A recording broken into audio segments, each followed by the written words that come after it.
हजरत अब्दुल्ला बिन अमर बिन आस बहुत बड़े साहबी हैं, बहुत नेक इंसान है, रात रात भर नमाज पढ़ने वाले इंसान है, दिन में कंटिन्यू नफिल रोजा रखने वाले इंसान है। उनकी शादी हो गई। शादी के कुछ दिनों के बाद जब बहू को ससुर ने देखा कि बहू न बालों में कंघी कर रही है, न चेहरे पर पानी फेर रही है, चेहरा भी अजीब सा बना हुआ है, बाल भी बिखरे पड़े हैं, तो ससुर ने बहू से पूछा कि क्या बात है, ऐसी तूने हालत क्यों बना के रखी है? भाई ससुर को तो पर्दा नहीं करना है ना। अच्छा, ससुर आ गया तो बहू क्या करती है, जल्दी से अपने चेहरे पर घूंघट डाल देती। ससुर आ गया और देवर आ गया तो तब कभी नहीं घूंघट डालती। देवर से पर्दा नहीं है, जेठ से पर्दा नहीं है, ससुर से पर्दा है। ये अजीब और गरीब सिस्टम हमारे यहाँ, जबकि ससुर तो गैर महरम नहीं है, महरम है वो। ससुर बाप के दर्जे में, अगर ससुर के सामने घूंघट नहीं भी डालेगी, अगर सीने पर दुपट्टा है तो भी चलेगा, लेकिन देवर से तो पर्दा करना है। देवर से पर्दा नहीं करेगी, ससुर से करेगी। तो यहां बहू को देखा ससुर ने कि बहू का चेहरा बड़ा उतरा हुआ है। कहा है मेरी बच्ची क्या बात है, नई नवेली दुल्हन तो बड़ा सज संवर करके रहती है, क्या बात है, तेरे बाल क्यों बिखरे पड़े हैं, तेरा चेहरा क्यों बिखरा पड़ा है, क्या बात है? कहा है अब्बा जान, आपका बेटा तो रात में नमाज पढ़ता है, दिन में रोजा रखता है, आपके बेटे को बीवी से कोई मतलब ही नहीं है। हजरत अमर बिन आस समझ गए क्या मसला है, डायरेक्ट बेटे को बोलना मुनासिब नहीं समझा। अल्लाह के रसूल सल्लल्लाहु अलैहि वसल्लम के पास आए, अरे अल्लाह के नबी मेरे बेटे की नई नई शादी हुई है और ये हाल है, बीवी का हक अदा नहीं कर रहा है, बीवी के पास भी नहीं जाता है, रात रात भर नमाज पढ़ता है, दिन में रोजा रखता है।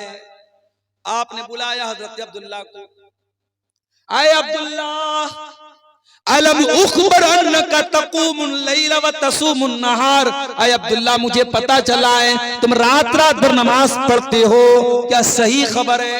हाँ अल्लाह के नबी सही बात है। आए अब्दुल्ला मुझे पता चला है तुम दिन में कंटिन्यू रोजा रखते हो, क्या सही खबर है? हाँ अल्लाह के नबी सही खबर है। आए अब्दुल्ला कल तक अकेले थे, आज शादी हो चुकी है, बीवी तुम्हारे घर आ चुकी है। अरे अब्दुल्ला कान खोल करके सुन लो, देखो मुझे देखो, मैं नमाज भी पढ़ता हूँ और रात में आराम भी करता हूँ, मैं रोजा भी रखता हूँ और कभी कभी रोजा नहीं भी रखता हूँ, मैं कंटिन्यू नफिल रोजा नहीं रखता हूँ और मैंने निकाह भी किया है। अरे अब्दुल्ला इन्ना लिअयनिका अलैका हक्का व इन्ना लिज़ौजिका अलैका हक्का व इन्ना लिरब्बिका अलैका हक्का।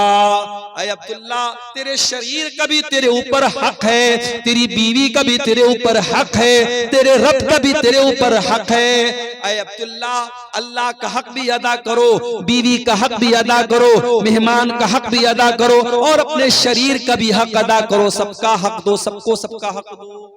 ये है इस्लाम की खूबसूरती और ये है इस्लाम की तालीम। मेरे प्यारे साथियों, वो प्यारा दीन हमें और आपको, मगर हमने क्या किया, हमने इस इस्लाम को बहुत लिमिटेड बना दिया। मस्जिद के अंदर आए, अल्लाहु अकबर, हाथ कहां बांधा, सीने पर बांधा, क्यों बांधा? अब्दुल गफ्फार साहब नमाज में हाथ कहां बांधना है? अब्दुल गफ्फार साहब ने हदीस पढ़ के सुनाई, अल्लाह के नबी सीने पर हाथ बांधते थे, आपने बराबर सीने पर हाथ बांधा। रुकू में गए, मौलवी साहब जब रुकू में जाएंगे तो पीठ कैसी होगी? मौलवी ने हदीस पढ़ के सुनाई, जब रुकू में जाए तो पीठ बिल्कुल बराबर होनी चाहिए, सर के लेवल के बराबर होनी चाहिए, न ऊंची होनी चाहिए न नीची होनी चाहिए। रुकू से उठा, समी अल्लाहु लिमन हमीदा रब्बना वलकल हम्दु हम्दन कसीरन तय्यबन मुबारकन फी। सजदे में गया, मौलवी साहब सजदा करते वक्त कौन कौन सी चीजें जमीन पर होनी चाहिए? मौलवी साहब ने हदीस पढ़ के सुनाई, अल्लाह के प्यारे नबी फरमाते हैं, उमिरतु अन अस्जुदा अला सबति आज़ुम, मुझे हुक्म दिया गया है कि सजदे के अंदर 7 हड्डियां जमीन पर होनी चाहिए। दोनों हाथ जमीन पर होना चाहिए, दोनों पैर का घुटना जमीन पर होना चाहिए, दोनों पैर का पंजा, पैर की जो हथेली है वो जमीन पर होनी चाहिए, और इसी तरीके से माथा और नाक दोनों एक में है। ये 7 चीजें सजदे में होनी चाहिए। नमाज में आप मुकम्मल हदीस को फॉलो करो। एक एक मसला पूछ रहे हैं मौलवी साहब। मस्जिद के बाहर निकले, दुकान पर गए, कस्टमर आया, हाजी साहब ये माल, ये कपड़ा, ये सामान कितने का देंगे? हाजी साहब कहते अल्लाह की कसम मुझे 100 का पड़ा है, तू 110 दे दे।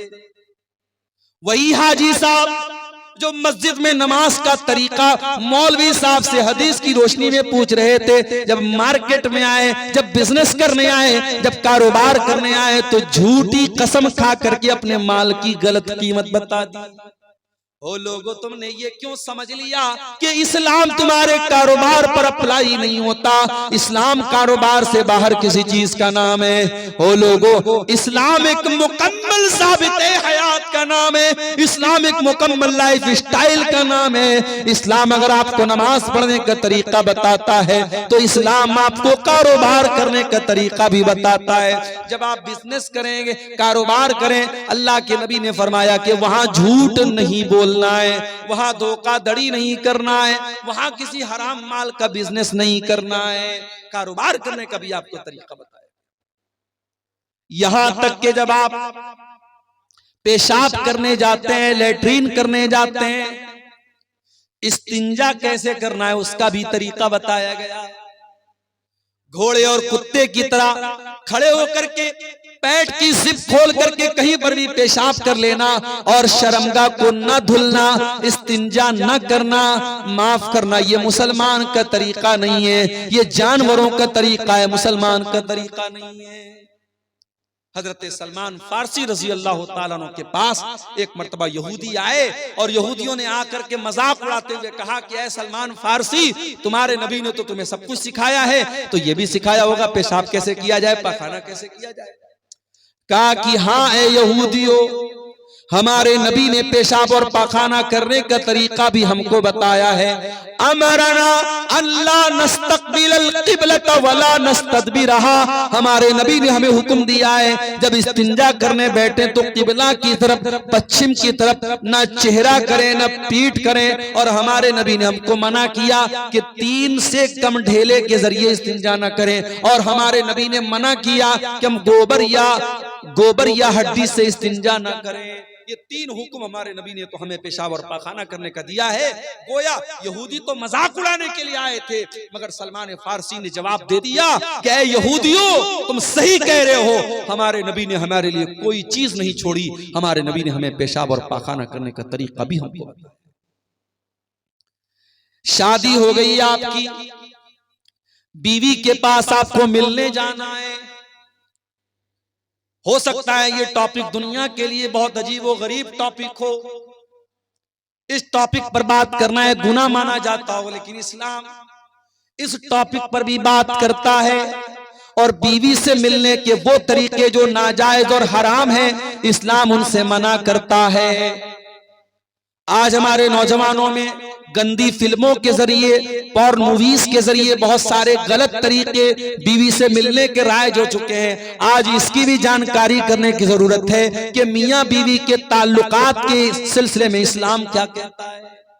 बहुत सारे गलत और नाजायज तरीके राइज हो चुके हैं और हमारे नौजवानों में जो बहुत सारे तरीके ऐसे मशहूर हो चुके हैं शहवत पूरी करने के, जो हराम और नाजायज है। कोई अपने हाथों से अपनी शहवत को बर्बाद कर रहा है, अपने शरीर को बर्बाद कर रहा है, और कोई शादीशुदा इंसान अपनी बीवी के साथ जो नेचुरल तरीका है उससे हट करके गैर फितरी तरीके से, जानवरों से भी बदतर जो तरीका है, उस तरीके के साथ अपनी बीवी के पास जाता है। मेरे प्यारे साथियों, इस्लाम ने बीवी से मिलने के आदाब भी हमको बताए हैं। अल्लाह के नबी फरमाते हैं, इज़ा अता अहदुकुम अहलहू, जब तुम में से कोई अपनी बीवी के पास जाए तो मुलाकात करने से पहले ये दुआ पढ़े, बिस्मिल्लाह अल्लाहुम्मा जन्निबना शैतान व जन्निबिश शैतान मा रज़क़तना। ये दुआ पढ़ने के बाद अपनी बीवी के पास जाए अल्लाह के नाम से, आय अल्लाह तू हमें शैतान से बचा और हमारी पैदा होने वाली औलाद को भी तू शैतान से बचा। अल्लाह के प्यारे नबी फरमाते हैं अगर कोई ये दुआ पढ़ने के बाद बीवी से मुलाकात करेगा, अगर औलाद पैदा होगी, अगर अल्लाह ने मुकद्दर में औलाद लिखी है तो शैतान उस औलाद को नुकसान नहीं पहुंचाएगा। बड़ी छोटी सी दुआ है, लेकिन आज हम में से बहुत सारे लोग बड़े दीनदार हैं, मगर ये छोटी छोटी बातें हैं। मेरे प्यारे साथियों, इस्लाम तो हमें बीवी से मिलने के आदाब भी हमको बताता है। और आगे बढ़िए, शादी ब्याह उसको हमने बिल्कुल खारिज कर दिया इस्लाम से।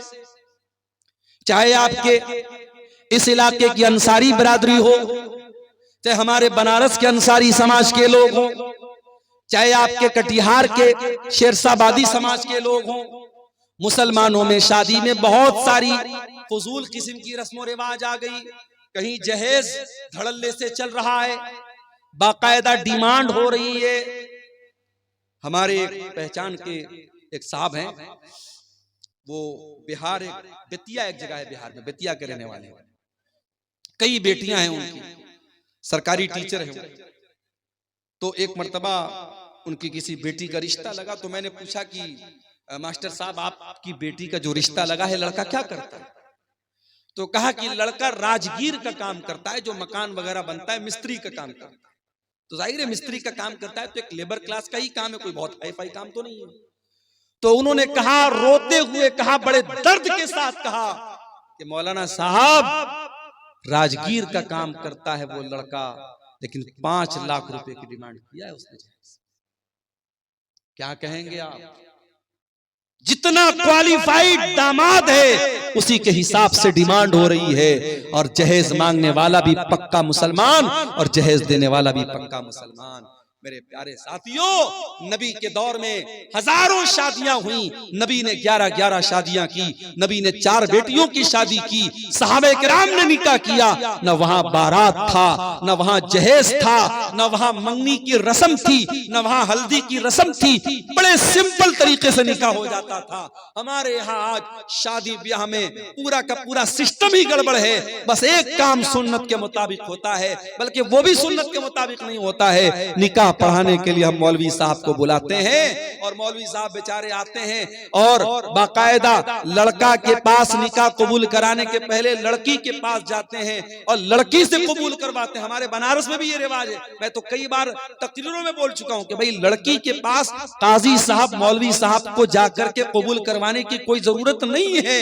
इस्लाम में लड़की को कबूल नहीं करना है, कबूल करने का काम लड़के को करना है। अभी कल की बात मैं आपको बताऊं, बनारस में एक निकाह पढ़ाना था। हमारे एक दोस्त की बहन की भाई की शादी थी, निकाह पढ़ाने में गया तो अब वो सिस्टम तो वही था, लड़की के यहाँ भी जाना था, पर्दा लगा हुआ था, उधर लड़की बैठी है। अब फलां बिनते फलां आपका निकाह फलां के साथ हो रहा है, क्या आपको कबूल है? लड़की अंदर से रो रही है, बेचारी तड़प रही है। उसकी माँ समझा रही है, चची लोग समझा रही, बेटा बोल दे बोल दे बोल दे। बड़ी देर के बाद लड़की बोलती हाँ कबूल है। अच्छा भाई, निकाह नामा में लेकर के गया था मैंने, उसमें बता दिया भाई लड़की की यहाँ साइन करा लो, सिग्नेचर करा लो। अब निकाह नामा जब अंदर से आया बाहर तो देखा इतनी बड़ी सी पेन उसके साथ, खूबसूरत सी पेन, उस पर जो है नग वगैरह जड़े हुए हैं और मोर का पंख लगा हुआ है और उस पर इंग्लिश में कुछ लिखा हुआ है। मैंने देखा तो लिखा तो कबूल है, उस पेन के ऊपर लिखा हुआ है कबूल है। तो आजकल ये ड्रामेबाजी चल रही है। दुल्हन के लिए बाकायदा ऐसा दुपट्टा आ रहा है, दुपट्टे पर लिखा रहता फलाने की दुल्हन, अब्दुल्ला की दुल्हन, अब्दुर्रहमान की दुल्हन। यानी जब तक वो बेचारी दुपट्टा नहीं पहनेगी लोग नहीं समझेंगे कि किसकी दुल्हन है, किसी और की दुल्हन समझ लेंगे उसको। अजीब व गरीब तमाशे हो रहे हैं। नकाब पहन करके लड़कियां आजकल चलती हैं, नकाब के ऊपर एक पट्टी बनी है, पट्टी पर क्या लिखा? इस्लाम की शहजादी। अरे कैसी तू शहजादी है रे, कैसी शहजादी है तू नकाब की को बदनाम कर रही है। अगर वाकई में तो इस्लाम की शहजादी है तो अपने इस नकाब को सिंपल कर ले। आज देहातों में बहुत सारी जगहों पर देखते हैं नकाब के ऊपर लाइट लगी है, खूबसूरत सी लाइट लगी चमक रही। अरे भाई नकाब के ऊपर लाइट का क्या काम है? तो ये सब ढकोसलेबाजी हम कर रहे हैं मेरे प्यारे साथियों, माफ करना। इस्लाम इन ढकोसलेबाजियों का नाम नहीं है। इस्लाम बड़ा सिंपल दीन है। दूसरे के तरीके पर और दूसरों के नक्शे कदम पर चलने की कोशिश मत करो मेरे प्यारे साथियों। अल्लाह के नबी ने फरमाया लतत्तबिउन्ना सुनन मन कान क़ब्लकुम शिब्रम बिशिब्रिन व ज़िराम बिज़िरा। ऐ मेरी उम्मत के लोगों, तुम अपने से पहले के लोगों के तरीके पर चलोगे। अगर वो एक बालिस्त चले तो तुम भी एक बालिस्त चलोगे, अगर वो एक हाथ चले हैं तो तुम भी एक हाथ चलोगे। हत्ता लौ सलकू जो अगर तुमसे पहले के लोग किसी जानवर के बिल में चले जाएंगे तो तुम भी बिल में चले जाओगे। अंधी तकलीद दूसरों की करने की वजह से आज हमारी कौम मेरे प्यारे साथियों बर्बाद हुई। और आगे बढ़िए, इस्लाम में पूरे के पूरे दाखिल हो जाओ। हाजी साहब मस्जिद में गए, मौलवी साहब से नमाज का तरीका तो पूछ लिया, मस्जिद के बाहर आए, अपने सगे भाई की जमीन को हत्या करके बैठ गए, अपने पड़ोसी की जमीन पर नाजायज कब्जा करके बैठ गए। ओ हाजी साहब, ये जमीन आपके साथ तो नहीं जाएगी दुनिया से। ओ मेरे भाई, जिस दिन तुम मर जाओगे ये सारी जमीन तो दूसरों की हो जाएगी, ये सारा माल तो दूसरों का हो जाएगा, सब ठाट पड़ा रह जाएगा जब लाद चलेगा बंजारा। कब्र की 2 गज जमीन के अंदर सबको जाना है, सब छोड़ के जाना है। ये जमीनें यही रह जाएंगी, ये जायदादें यही रह जाएंगी, ये खेत खलियान यही रह जाएगा, ये तिजोरियां यही रह जाएंगी, ये बैंक बैलेंस दूसरों के नाम हो जाएगा। मेरे प्यारे साथियों, जब आप कब्र के अंदर जाएंगे, जितने भी नेक हों, जितने भी नमाजी हों, जितने भी दीनदार हों, ये कब्र आपको दबोचेगी, ये कब्र आपको पकड़ेगी, ये कब्र आपको के ऊपर तंग हो जाएगी। नबी के सहाबी थे साद बिन मुआज रजी अल्लाह ताला अन्हु, इंतकाल हो गया। नबी के इतने बड़े सहाबी हैं, इंतकाल हो गया कि अल्लाह के नबी ने उनके इंतकाल के मौके पर फरमाया इhtazal मौत ले साद इब्न मुआज।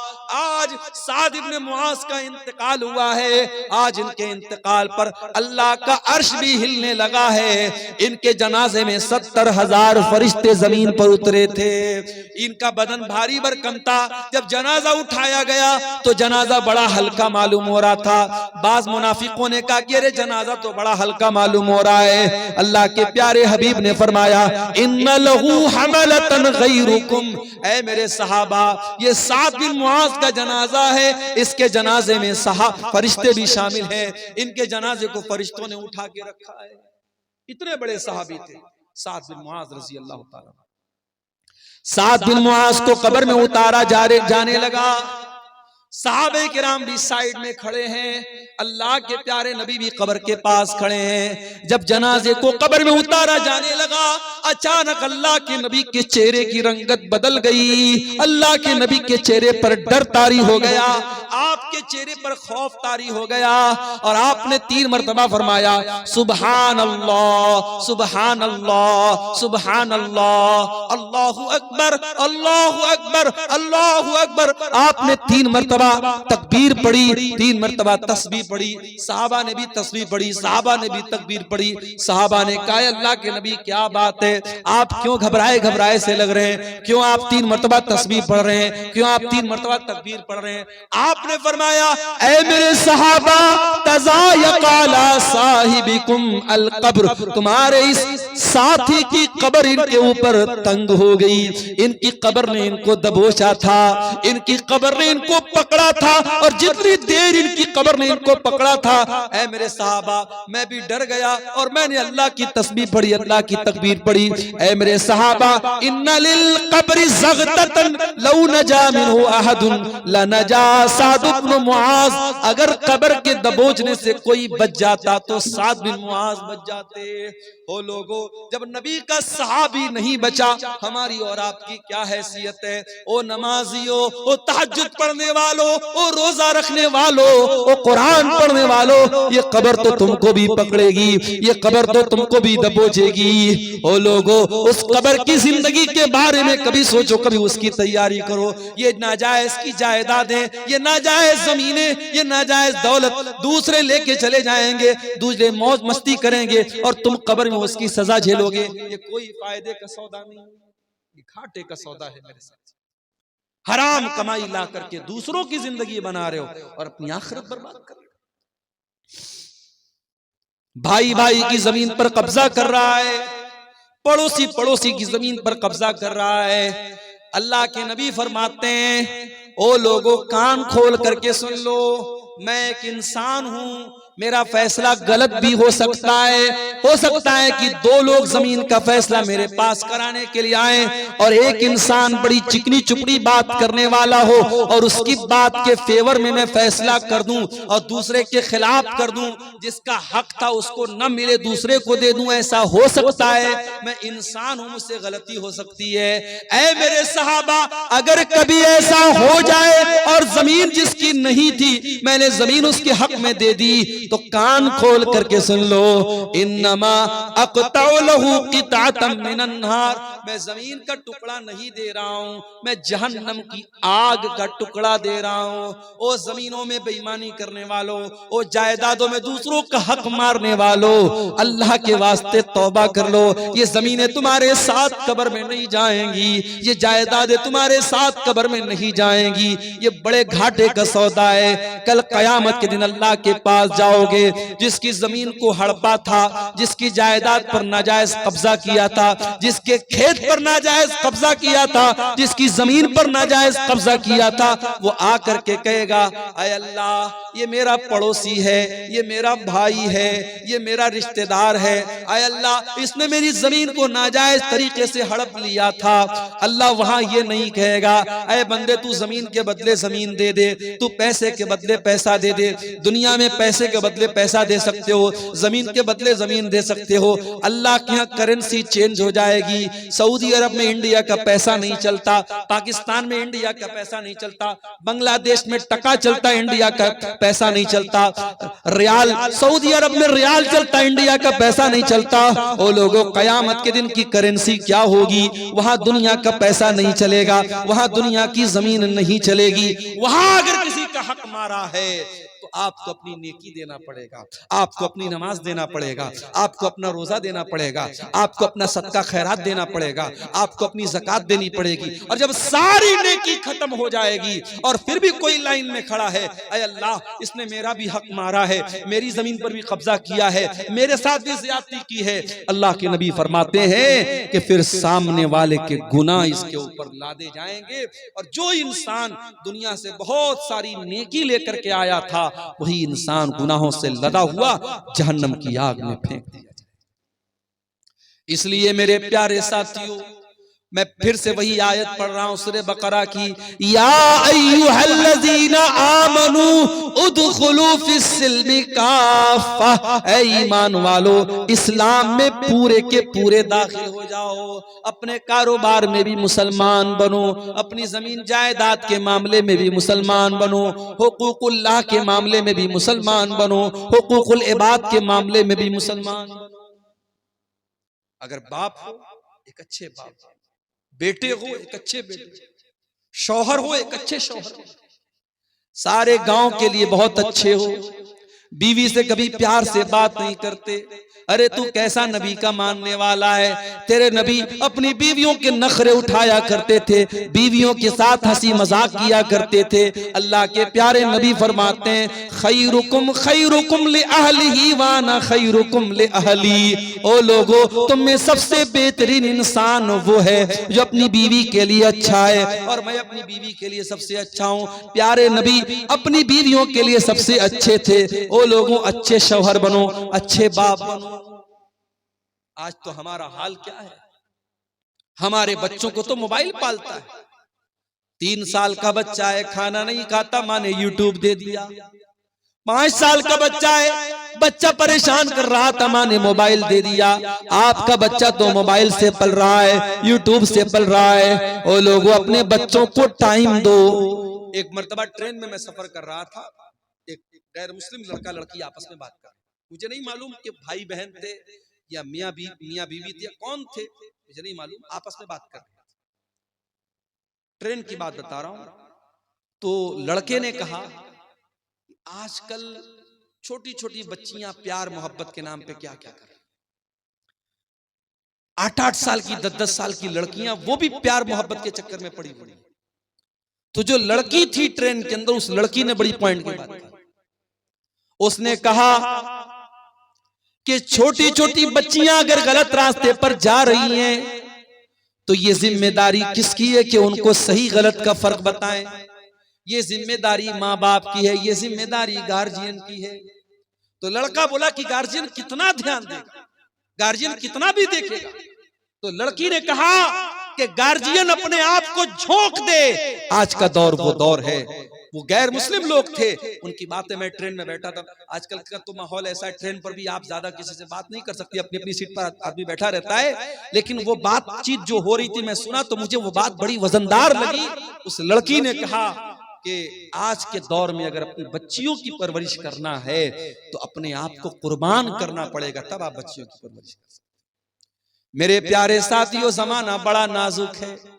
आपकी जवान होने वाली बेटियों को बहकाने के लिए हजारों रास्ते मौजूद हैं। फेसबुक मौजूद है, इंस्टाग्राम मौजूद है, व्हाट्सएप मौजूद है। स्कूल का गंदा माहौल है, कॉलेज का गंदा माहौल है, सोशल मीडिया है, इलेक्ट्रॉनिक मीडिया है, प्रिंट मीडिया है, शैतान के फितने हैं। आपकी जवान होने वाली नस्ल को बर्बाद करने के बहुत सारे रास्ते हैं। अगर आपने ध्यान न दिया, अगर आपने अपने आप को कुर्बान नहीं किया अपने बच्चों की तरबियत के लिए, कल पछताना पड़ेगा। अगर आपने आज ध्यान न दिया, कल बहुत सारी नुसरत जहां ऐसी सामने आ जाएंगी जो निशा सिंह बन जाएगी। आपकी मुसलमान लड़कियां बड़ी तेजी के साथ मुर्तद हो रही हैं। मैं झारखंड में गांव गांव जाके कह रहा हूं, मैं बिहार के गांव गांव जाके कह रहा हूं, वो लोगों अपनी औरतों को दीन पहुंचा दो। साल में एक बार जलसा कराने से काम नहीं चलेगा। बार बार सुनाओ, बार बार बताओ, किताबों का मुताला करवाओ, पढ़ाओ लिखाओ। अपने गांव में लड़कियों का इदारा अगर है तो उस इदारे की कदर करो। अपनी बच्चियों को इदारों में पढ़ाओ, अपनी औरतों को सही पर्दा कराओ, अपनी मस्जिदों में औरतों का इंतजाम कराओ। और जुमा के खुतबे में ये सुनिश्चित करो, ये यकीनी बनाओ कि हर जुमा के खुतबे में औरतें भी आपकी मस्जिद पर आए। ये 1 साल का जलसा करा लेने से, जो जलसे में भी क्या होता है, कुछ औरतें बेचारी पिंडाल में बैठी हैं, कुछ औरतें बैठ करके वहां बाहर मार्केट में कुछ खा रही हैं, पी रही, कुछ मटर गश्ती कर रही हैं, कुछ इधर टहल रही हैं, कुछ उधर टहल रही हैं। ये कोई आप मस्जिद से बड़ा बेहतरीन माहौल कहीं नहीं हो सकता। जुमा के खुतबे में आधा घंटा की तकरीर सारे लोग सुकून से वजू करके सुनते हैं। अगर आपके घर की औरतें जुमा का खुतबा सुनेंगी, मैं बार बार ये बात तकरीरों में कहता हूं, साल में 52 जुमा का खुतबा होता है। अगर आपके घर की औरतें 52 मरतबा जुमा में जाएंगी, इंशाअल्लाह दीन की बहुत सारी मालूमात वो लेकर